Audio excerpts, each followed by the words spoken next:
हाँ जी, तो हमने इस वीडियो में काफ़ी सारे टॉपिक्स पे बात करी है, जैसे कि आपके वीज़ा के रिफ्यूज़ल के रीजंस क्या क्या होते हैं, और प्लस जो आपके फंड्स आप दिखाते हो इंडिया से वो किसके अकाउंट में होने चाहिए और कितने होने चाहिए, क्योंकि अभी काफ़ी सारे रूल चेंज हुए हैं। और प्लस आपके 485 वीज़ा को लेके, यानी कि आपके वर्क परमिट को लेके, और प्लस आप पीआर कितना ईजी ले सकते हो और उसके क्या क्या ऑप्शंस हैं। तो अगर आप इन चीज़ों के बारे में पूरा जानना चाहते हो, आप वीडियो को एंड तक देखना, आपको सारी की सारी नॉलेज मिलेगी। हाँ जी, सत श्री अकाल जी साਰਿਆਂ ਨੂੰ, ਕੀ हाल चाल। आज हम लोग आए हैं सुमन दुआ के ऑफिस में। सुमन दुआ रजिस्टर्ड माइग्रेशन एजेंट है। तो आज हम इनसे पूछेंगे जो भी नए चेंजेस आए हैं माइग्रेशन को लेके। तो आज सारे जो क्वेश्चंस हैं स्टूडेंट्स के या जो मेरे पर्सनल क्वेश्चंस हैं वो सारे आज क्लियर किए जाएंगे। थैंक यू सो मच, पहले तो आपने ज्वाइन किया। Thank you, Navjot, for having me on your channel. Thank you. सीधा क्वेश्चन आंसर पे ही आते हैं, ठीक है। तो पहला जो सबसे बड़ा अभी क्वेश्चन है कि जो ना बहुत सारे चेंजेस आए हैं, तो उसमें ये भी है कि 485 जो वीज़ा था स्टूडेंट्स का वो भी कम कर दिया गया है, और एज भी थोड़ी लिमिट उसकी कम कर दी है। प्लस जो जीटी था भी उसमें भी चेंजेस आए हैं। पहले आप स्टूडेंट्स को वो क्लियर कर दें आप। नवजोत, जैसे आपने बोला कि अभी काफ़ी चेंजेस कुछ आ चुके हैं और कुछ 1 जुलाई को इम्प्लीमेंट होंगे। तो सबसे जो मेजर चेंज है वो है 485 वीज़ा के लिए। द रीज़न बीइंग कि बहुत सारे स्टूडेंट्स यहाँ पे पढ़ने आते हैं सोच के कि उनको 485 वीज़ा मिलेगा 18 मंथ्स का या 2 ईयर्स का, depending on what they have studied. तो अब गवर्नमेंट ने बोला है कि 1 जुलाई से अगर आप ओवर 35 हो तो आपको 485 वीज़ा नहीं मिलेगा अनलेस आप मास्टर्स बाय रिसर्च कर रहे हो या आप पीएचडी कर रहे हो। तो which I think is quite unfair. और हम एक्चुअली होप भी कर रहे हैं कि शायद कुछ और चेंजेस इसके बारे में अनाउंस होंगे, स्पेशली फॉर स्टूडेंट्स जिन्होंने तब स्टूडेंट वीज़ा लिया था तब 485 अवेलेबल था। अभी तक कुछ अपडेट्स आए नहीं हैं and 1 July is not too far. So it is very concerning right now कि अगर कोई चेंजेस इम्प्लीमेंट नहीं होते तो बहुत सारे जो स्टूडेंट्स हैं they will miss out on their 485 visa. Okay, जैसे पहले ये भी था कि जीटी वाला था सीन, कि उसमें क्या चेंजेस हैं? जी, सो पहले तो हमारा जैसे डायरेक्शन थी 69 जेन्युइन टेम्पररी एंट्रेंट क्राइटेरिया था, जिसमें बहुत सारे रिक्वायरमेंट्स थी, बट मेन रिक्वायरमेंट थी कि आप यहाँ पे टेम्पररली आए हो और आप वापस जाओगे ही जाओगे या अपनी कंट्री में या कहीं और। तो उसके लिए बहुत सारा एविडेंस देना पड़ता था, लाइक मे बी आपके पास जॉब ऑफर है या आप दिखाते थे कि देखो कितनी जॉब्स हैं, मेरे को आराम से अपनी कंट्री में बड़ी हाई सैलरी पे जॉब मिल जाएगी और मेरा फ्यूचर जो करियर गोल्स हैं वो मैं अकम्प्लिश कर पाऊँगा इस कोर्स के साथ। बट अभी वो रिक्वायरमेंट उन्होंने हटा दी है क्योंकि उनको पता है कि बहुत सारे स्टूडेंट्स जब यहाँ पे आते हैं they try to get permanent residency, which is not a bad thing, but सबको परमानेंट रेजिडेंसी नहीं मिलती, उनको ही मिलती है जो स्किल्ड होते हैं। तो उन्होंने वो क्राइटेरिया हटा दिया है। बट बाकी जो क्राइटेरिया था, जेन्युइन स्टूडेंट का क्राइटेरिया हमेशा ही था कि आप जो पढ़ाई करना चाह रहे हो वो आप जेन्युइनली पढ़ाई करना चाह रहे हो।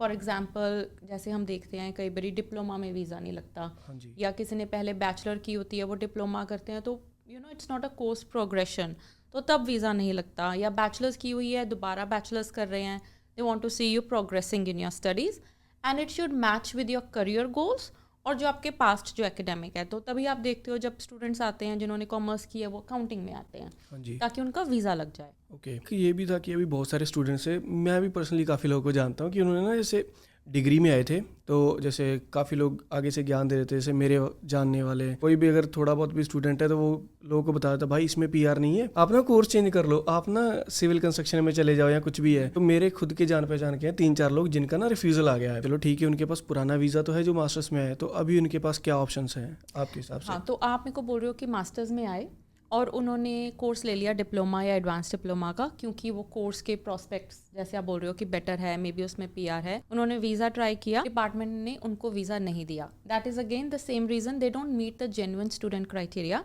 क्योंकि उन्होंने पहले बैचलर्स की हुई है, यहाँ पे मास्टर्स करने आए।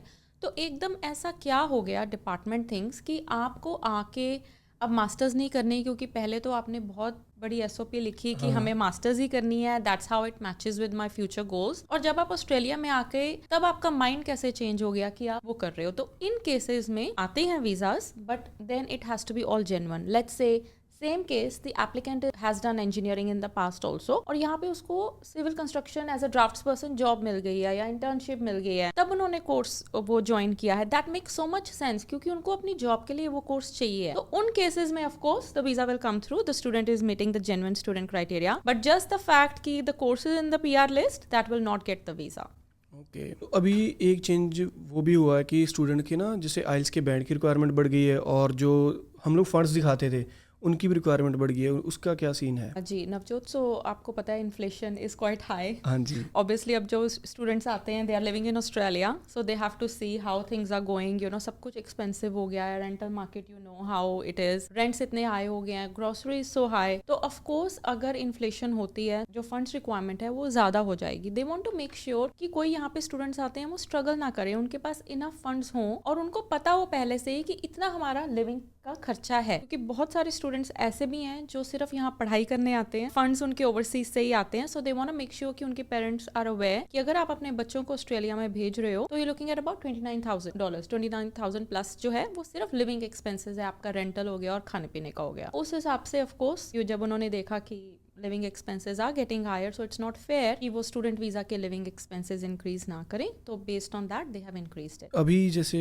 अभी कितना है, $29,000 अभी है? 29,000 तो वो पूरे कोर्स का बताते हैं कि लाइक 2 साल का या 1 साल का? That is for 1 year. Okay, तो अगर किसी को वीज़ा अप्लाई करना है तो 29 मतलब ऑलमोस्ट और अगर 58। स्पाउस और बच्चे हैं then of course it is additional. So spouse Okay. के लिए फॉर एग्जांपल 10,000 प्लस है, बच्चों के लिए I think it's about over 8,000 plus. अगर आपके you have kids which are like school age, यहाँ पे मैंडेटरी है अगर आपके बच्चे 5 साल या अबव हैं they have to go to school, you looking at about 12,000 in school fees as well. Okay, जैसे मान लो कि जब हम उन्हें फंड्स शो करवाते हैं तो ऐसा भी होता है कि एक ही बंदे के अकाउंट में होने चाहिए, जैसे मान लो हमारे पापा स्पॉन्सर कर रहे हैं, मम्मी या दादी या नानी कोई भी स्पॉन्सर कर रहा है, तो वो कितने लोगों के भी अकाउंट में हो सकते हैं या एक बंदे के होने चाहिए? देखो ऐसे कुछ लेजिस्लेशन में नहीं लिखा कि कितने लोग कर सकते हैं, but we have always used you know two incomes is normal. जैसे पेरेंट्स हो गए, ग्रैंड पेरेंट्स हो गए, हम कोशिश करते हैं कि पेरेंट्स ही शो करें फंड्स Okay. बच्चों के, मतलब उनके और कोई ज़्यादा मतलब रिलेटिव्स या भाई बहन ना करें तो बेटर होता है। Parents is better. अगेन ऐसे कुछ लिखा नहीं हुआ है लेजिस्लेशन में, बट इट इज़ रिकमेंडेड कि पेरेंट्स ही करें क्योंकि पेरेंट्स के बारे में उन्होंने मेंशन किया हुआ है। बट ऐसे कुछ नहीं लिखा हुआ कि फैमिली मेंबर्स और नहीं कर सकते। But recently we have seen that department has had issues when other family members have sponsored. So if you want to play it very safe, make sure कि आपके पेरेंट्स ही हैं जो फंड्स प्रोवाइड कर रहे हैं। ओके, और दूसरा सबसे बड़ा जो क्वेश्चन होता है कि कितने पुराने फंड्स होने चाहिए। कई बार ऐसा होता है कि हम लोग ना नए ही दिखा देते हैं, तो आपके हिसाब से क्या है कि कितने मंथ पुराने होने चाहिए? देखो जो आजकल डिपार्टमेंट की again like I said it's getting very strict and they are acting a little bit crazy right now. So right now recommended 6 months old. ठीक है, तो वो एफडीज भी हो सकती हैं, जिस बिल्कुल। किसी भी फॉर्म में हो सकते हैं। और ऐसे भी हो सकता है, ज़रूरी नहीं है कि लेट्स से अगर 6 महीने पुराने नहीं है, the wording is you need genuine access to funds. Let's say अगर आपने कोई प्रॉपर्टी सेल की है, आपके पास एविडेंस है कि हमने प्रॉपर्टी सेल की है, कैश आया है, वो हमारे बैंक में आया है, that could be 1 month old, but you have genuine access to funds right, so that is fine. But हाँ, अगर आपने यू डोंट नो कि where the funds came from then it's an issue. एक चीज़ और है, लाइक जैसे मैं एजुकेशन लोन लेके आया था, तो लाइक आप क्या सोचते हैं, जब जैसे एजुकेशन लोन होता है तो गवर्नमेंट को पता होता है कि फिक्स पैसे आ ही जाने हैं, कि फीस की कोई दिक्कत नहीं होगी, तो आपको क्या लगता है कि उस केस में वीज़ा चांसेस थोड़े बढ़ते हैं कि नहीं?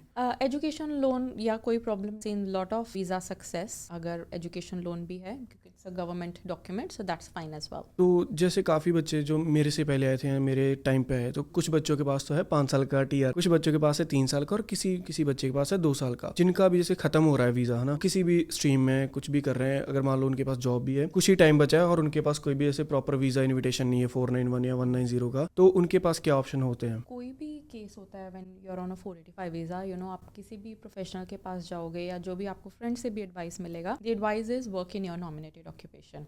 और अभी तो जो नए 482 के रूल्स आए हैं नवंबर से, अगर आपने अपनी ऑक्यूपेशन में जो भी आपकी पढ़ाई थी उससे रिलेटेड, और अगर वो ऑक्यूपेशन लिस्ट में भी है, सो 2 चीज़ें हैं, एक तो आपकी पढ़ाई से रिलेटेड और वो ऑक्यूपेशन लिस्ट में भी है ऑस्ट्रेलिया के, तो अगर आपके पास 1 साल का वर्क एक्सपीरियंस है, 23 नवंबर से आप 482 वीज़ा डाल सकते हो अगर आपका एम्प्लॉयर रेडी है आपको स्पॉन्सर करने के लिए। तो ये ऑप्शन आप एक्सप्लोर जरूर करो। वो लोग भी जिनको अब पता चल गया है कि 485 उनको नहीं मिलेगा because they are over 35, obviously अगर आप मास्टर्स में हो, बैचलर्स आपने की हुई है, उससे रिलेटेड अगर आप 1 साल का वर्क एक्सपीरियंस या 2 साल का वर्क एक्सपीरियंस ले सकते हो अपने स्टूडेंट वीज़ा पे, that will also help you to get 482 in the future. तो ये प्लानिंग आपको अभी से करनी पड़ेगी। तो जैसे काफ़ी बच्चे थे जिनके पास डिप्लोमा में 18 मंथ्स का था, तो 18 मंथ्स तो लाइक टाइम ऐसे ही निकल जाता है, कुछ पता ही नहीं लगता है, वो भी कर सकते हैं। अगर मान लो किसी के पास मान लो जॉब ही नहीं है, तो फिर वो क्या करें? जॉब नहीं है तो फिर प्रॉब्लम है। दैट इज द रीजन कि 185,000 सीट्स हैं हमारे ऑस्ट्रेलिया में पीआर के लिए। स्टूडेंट्स कितने हैं? 700,000 है, ठीक है। तो अगर ऐसे होता कि सबको पीआर मिल जाती तो फिर यू नो कोई प्रॉब्लम ही नहीं थी। द रीज़न कि सबको पीआर नहीं मिलती है क्योंकि रिलेटेड पढ़ाई है उसमें काम नहीं करते। जो लोग अपनी रिलेटेड पढ़ाई में काम करते हैं आज नहीं तो कल उनकी पीआर आ ही जाती है। और मेरा एक और क्वेश्चन है कि जैसे डिग्री कंप्लीट करते हैं तो कुछ बच्चों को तो जैसे जॉब रेडी प्रोग्राम करना पड़ता है, कुछ को पीवाईपी करना पड़ता है, लाइक अपनी स्ट्रीम में जॉब करनी पड़ती है। तो स्किल असेसमेंट का क्या सीन रहता है कि अगर मान लो किसी ने जॉब भी कर ली है और साथ में पीवाईपी भी कर रहा है तो पॉइंट के हिसाब से क्या बेनिफिट है? तो नवजोत, दो सिनारियोज की बात कर रहे हो। लेट्स से किसी ने ट्रेड कोर्स किया और उसमें 18 मंथ्स का यूजुअली वीज़ा मिलता है, ग्रेजुएट वर्क वीज़ा। तो उनको जॉब रेडी प्रोग्राम करना पड़ता है। फॉर एग्जांपल शेफ़ लगा लो, ब्रिकलेयर्स, कारपेंटर्स। तो जैसे हो गए ब्रिकलेयर्स हो गए, कैबिनेट मेकर हो गए, कारपेंटर हो गए, फ्लोर टाइलर्स हो गए, प्लास्टर, पेंटर्स, इस टाइप की ऑक्यूपेशंस जो हैं वो 2 साल की पढ़ाई करते हैं, 1.5 साल का उनको वीज़ा मिलता है। और कुछ चेंजेस हुए थे ट्रेड्स रिकग्निशन ऑफ ऑस्ट्रेलिया, जो स्किल्स असेसिंग बॉडी है, उन्होंने बोला था आप किसी भी वीज़ा पे जॉब रेडी प्रोग्राम कर सकते हो, क्योंकि पहले था कि आप टीआर पे ही कर सकते हो। ओके। अब ऐसा कुछ नहीं है, तो स्टूडेंट वीज़ा पे शुरू कर सकते हैं। लेट्स से किसी का 2 साल का कोर्स है, सर्टिफिकेट 3 कर ली उन्होंने carpentry, let's say as an example, और साथ में उनका डिप्लोमा का पैकेज था। Cert 3 is the qualification they need to become a carpenter. तो सर्ट 3 के बाद वो अपना job ready program student visa पे ही शुरू कर ले। इससे क्या होगा कि फास्ट ट्रैक कर रहे हैं ना वो अपना जॉब रेडी प्रोग्राम। तो 1 साल का उन्होंने अपने स्टूडेंट वीज़ा पे ही कर लिया, which is equal to 6 months, क्योंकि पार्ट टाइम करेंगे वो। और फिर जो बाकी 6 महीने का है वो अपने 485 वीज़ा पे कर ले। तब भी उनके पास 1 साल पड़ा है to plan their PR pathway. They have more time if they plan it properly. But अगर वो डिप्लोमा के बाद शुरू करेंगे अगेन 1 साल लगेगा, फिर 6 महीने रह गए ना पीआर हाँ जी। पाथवे करने के लिए। और ये जो सारा एक्सपीरियंस है वो 482 वीज़ा के लिए भी यूज़ कर सकते हैं। सेम ये पीवाईपी वाले भी कर सकते हैं ऐसे? तो पीवाईपी का जो है वो आप एज अ जॉब नहीं यूज़ कर सकते, 482 वीज़ा आप नहीं डाल सकते उसके बाद। पीवाईपी करना हाईली रिकमेंडेड है according to me, specially for IT students, क्योंकि लेट्स से अगर आपको जॉब नहीं मिलती है 1 साल की तो आप स्किल्स असेसमेंट मिस आउट नहीं करोगे। आप पीवाईपी कर लो अपने 485 वीज़ा पे, क्योंकि 485 वीज़ा पे ही पीवाईपी हो सकता है। अगर आप वापस स्टूडेंट वीज़ा पे जाते हो तो पीवाईपी नहीं कर सकते। अगर आप सोचो कि मैं जॉब ले लूँगा, ऐसे कुछ कर लूँगा और ले लूँगा skills assessment, because either you need PYP और 1 ईयर जॉब, तो बेटर यही होता है कि पीवाईपी तो आप करो ही, साथ साथ आप जॉब भी ढूंढते रहो। अगर आपको दोनों चीज़ें मिल जाती हैं तो आपको 10 पॉइंट्स मिलेंगे, नहीं तो एटलीस्ट आपको पीवाईपी के 5 पॉइंट्स और स्किल्स असेसमेंट तो आपके हाथ में आ ही जाएगी, and then you can plan what you are going to do with that. Okay, एक चीज़ मेरे को और जाननी है कि जैसे मान लो जो 5 पॉइंट्स हैं, मान लो अगर आप जॉब कर रहे हो तो वो फुल टाइम जॉब होनी चाहिए या 20 घंटे जो जॉब करके भी आप उसको कर सकते होगी? देखो, डिफरेंट स्किल्स असेसिंग बॉडीज़ का डिफरेंट होता है, but for department of home affairs 20 hours a week is considered full time. तो 20 hours a week for 52 weeks. So 52 weeks इसलिए बोल रही हूँ कि लेट्स से अगर आपने 1 साल में अनपेड काम किया है कुछ, तो आप वो नहीं इंक्लूड करोगे ना। तो आपके अगर 2 वीक्स अनपेड हैं तो आपके 54 वीक्स मतलब चाहिए, क्योंकि 2 weeks were unpaid. 20 hours, for example, ACS wants 20 hours. Most skills assessing bodies also want 20 hours except Trades Recognition of Australia, जिनको full time चाहिए होता है। तो इसमें कुछ पे का भी सीन होता है कि जैसे अभी 491 वीज़ा था, ठीक है, पहले उसमें था कि आई थिंक $54,000 चाहिए होते थे, अभी उन लोगों ने वो भी बढ़ा दी है? अभी 491 वीज़ा में तो उन्होंने रिमूव ही कर दी है income requirement. It used to be 54,000 पहले उन्होंने अनाउंस किया था, but when they published the legislative instruments में उन्होंने बोला कोई इनकम रिक्वायरमेंट नहीं है, बट आपको टैक्स लॉन्च करना है, वो आप $0 पे भी कर सकते हो विदाउट इनकम ऑल्सो। सो ऐसी कोई रिक्वायरमेंट नहीं है, बट जो अभी इनकम चेंजेस हुए हैं, अभी तो ऑलमोस्ट 73,000 हो गए हैं, that applies to 482 visa, 186 visa and 494 visa, जो कि एम्प्लॉयर स्पॉन्सर्ड वीज़ाज हैं। एक और क्वेश्चन है मेरा, जैसे बहुत सारे अभी ना इन्फ्लुएंसर्स हैं, यूट्यूबर्स हैं, तो उनके लिए पीआर का कोई पाथवे है कि क्या वो कर सकते हैं अगर उनको पीआर लेनी हो? जी बिल्कुल है। सो 2 ऑक्यूपेशंस हैं ऑक्यूपेशन लिस्ट में, जो कि शॉर्ट टर्म लिस्ट में है। एक है कैमरा ऑपरेटर और दूसरा है film and video editor. So for example, अगर तो आपकी बैचलर्स रिलेटेड फील्ड में है, जो नॉर्मली नहीं होती, अगर तो रिलेटेड फील्ड में है तो आपको 1 साल का वर्क एक्सपीरियंस चाहिए after your bachelors. For example Navjot, जैसे आप हैं, यूट्यूब आपकी वीडियोस आप एडिट करते हैं, सारा कुछ फिल्मिंग, ग्राफिक्स, बी रोल्स वगैरह सारा ही आप करते हैं, तो basically I would say probably you are more like video editor, आपकी जो ऑक्यूपेशन होती है। तो अगर आपने बैचलर्स रिलेटेड फील्ड में नहीं करी है, आप 3 साल का अगर आपके पास वर्क एक्सपीरियंस है, सेल्फ एम्प्लॉयमेंट भी चलेगा। अगर आप अपना बिजनेस कर रहे हैं ABN पे, लेट्स से आपका यूट्यूब चैनल है, पिछले 3 साल से आप रन कर रहे हैं आफ्टर योर बैचलर्स, तो आप उसमें स्किल्स असेसमेंट ले सकते हैं। अगर आपके पास 2 साल का ही एक्सपीरियंस है तो आपको साथ में कोई डिप्लोमा करना पड़ेगा रेलेवेंट। तो 2 साल का एक्सपीरियंस भी आपका अगर है तो आप स्किल्स असेसमेंट ले सकते हैं। और ये जो ऑक्यूपेशन है इससे आप 190 वीज़ा, क्योंकि स्टेट नॉमिनेटेड परमानेंट वीज़ा है, most states they would want you to have a job in that field most of the time.